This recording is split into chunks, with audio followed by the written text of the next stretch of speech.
बिस्मिल्लाहिर्रहमानिर्रहीम। अल्लाह ताला के फ़ज़ल करम और शुक्र के बाद आज की गुफ्तगू का आगाज़ करते हैं। मैं हूं काशिफ़ अहमद, आपकी खिदमत में आम आदमी की बात के साथ हाज़िर है। दो तीन बड़ी ख़बरें हैं। सबसे बड़ी ख़बर जो है वो शरीफ ख़ानदान की तरफ से ये है, क्योंकि उनके जो बड़े हैं, कायद हैं, वो पाकिस्तान का रुख कर चुके हैं और इससे पहले पाकिस्तान में एक बड़ी ख़बर आ चुकी है, एक बहुत बड़ी खुशखबरी आ चुकी है। रात को पेट्रोल की कीमत में निगरान हुकूमत ने तकरीबन 40 रुपये जो है वो कमी कर दी। ये एक बहुत बड़ी ख़बर है और नून लीग वाले कहते हैं कि ये हमारे कायद का इस्तकबाल है, उसकी वजह से है, उसके समरात हैं। वो आए नहीं है तो 40 रुपये पेट्रोल की कीमत कम हो चुकी है। अगर वो आ जाएंगे तो पाकिस्तान में हालात बदल जाएंगे, पाकिस्तान का मुस्तकबिल रोशन हो जाएगा, ये उनका मानना है। हमारी भी ये ख्वाहिश है कि पाकिस्तान के हालात बदलें। अगर मियाँ साहब के आने से पाकिस्तान के इतने हालात बदल सकते हैं, पाकिस्तान तशरीफ़ लाने से पाकिस्तान के इतने हालात बदल सकते हैं, तो मियाँ साहब को 2-3 दफ़ा पाकिस्तान आना जाना चाहिए ताकि पेट्रोल की कीमत जो है वो 150 रुपये तक आ जाए, अवाम खुशहाल हों, बाकी चीज़ें ठीक हो जाएं। तो ये एक बहुत बड़ी खुशखबरी है पाकिस्तानी अवाम के लिए। जो पिसे हुए हैं इस वक्त महंगाई में, उनके लिए ये एक बहुत बड़ी खुशखबरी है। अब दूसरी खबर जो है वो भी शरीफ ख़ानदान से तल्लुक़ रखती है। उनकी साबका बहू जो आयशा सैफ हैं, उन्होंने एक ट्वीट किया कि प्राइवेसी होनी चाहिए, क्योंकि उनके साबका खामद जुनैद सफदर ने एक ट्वीट किया था, हाँ मैंने आयशा सैफ को तलाक दे दी है, लेकिन इंसान की एक प्राइवेसी होती है, उसको टच नहीं करना चाहिए, मीडिया को ग्रेस करना चाहिए, प्राइवेसी में दखलंदाजी नहीं करनी चाहिए। तो इसके ऊपर आयशा सैफ ने एक ट्वीट किया, उनका प्राइवेसी ज़रूर होती है लेकिन ये चीज़ मेरी सास के इल्म में नहीं थी, उसको पता नहीं था कि प्राइवेसी क्या होती है, उसने मेरी ज़िंदगी को अज़ाब बना दिया। एक बहू जो किसी ख़ानदान में जाती है तो उसके लिए खुशी, उसके शोहर के साथ रिलेशंस बहुत अहमियत अख्तियार करते हैं, लेकिन मेरे साथ ऐसा कुछ भी नहीं हुआ, मेरी सास को इन चीज़ों का इल्म भी नहीं था। यानी एक माँ मरियम सफदर जो है लंदन क्या रही, पूरा घर उजाड़ के रख दिया। तो अगर वो पाकिस्तान में आएंगी तो क्या करेंगी, ये आने वाले दिन हमें बताएंगे। तो ये एक ट्वीट था आयशा सैफ की तरफ से, उनका मैं बहुत खुश हूँ। जुनैद सफदर के साथ मैं खुश नहीं थी, अब उससे अलहदा होकर मैं बहुत खुश हूँ। अब नए सिरे से मैं अपनी ज़िंदगी को गुजारना चाहूँगी। अब आते हैं हम उस खबर की तरफ से जो काम मुर्तज़ा सोलंकी साहब कर रहे हैं।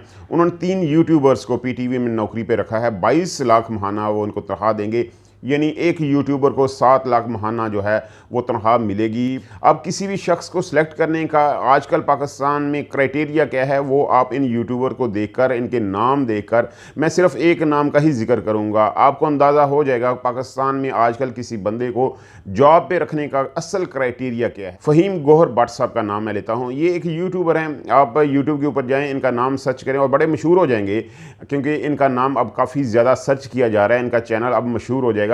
तो इनका नाम अगर आप YouTube के ऊपर सर्च करते हैं तो आपके सामने फ़हीम गोहर भट्ट साहब का चैनल आ जाएगा।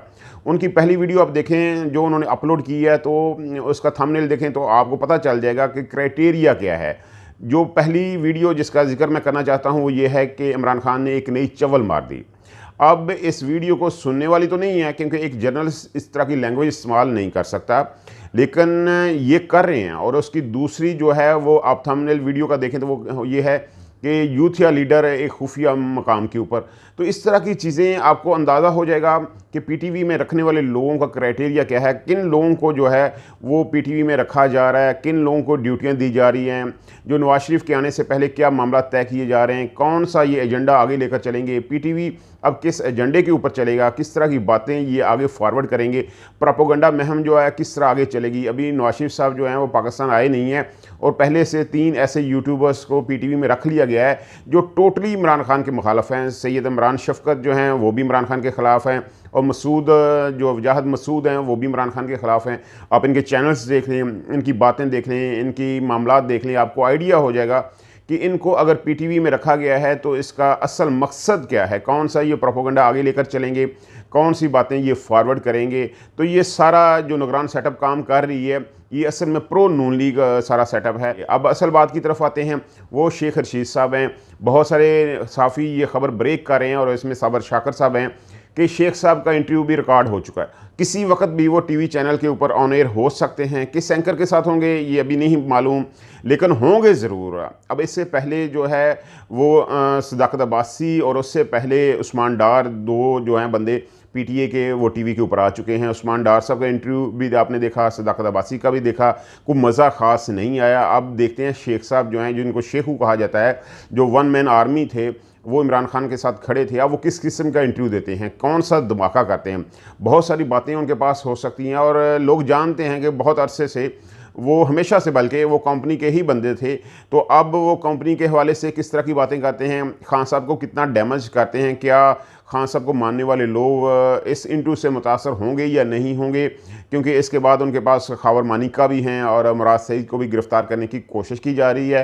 तो डैमेज जो डालने की कोशिश की जा रही है, अवाम डैमेज महसूस करती है या नहीं करती, ये तो आने वाले दिन बताएंगे। लेकिन शेख साहब का इंटरव्यू किसी वक्त भी सियासत में हलचल मचा सकता है, पाकिस्तान में मीडिया की जीनत बन सकता है, कोई बड़ा एंकर ही होगा। कामरान शाहिद साहब तो एक इंटरव्यू ले चुके हैं, कर चुके हैं, तो मुझे ये लगता है कि जुवैद चौधरी साहब के नाम के ऊपर ही पूरा फाल निकलेगा।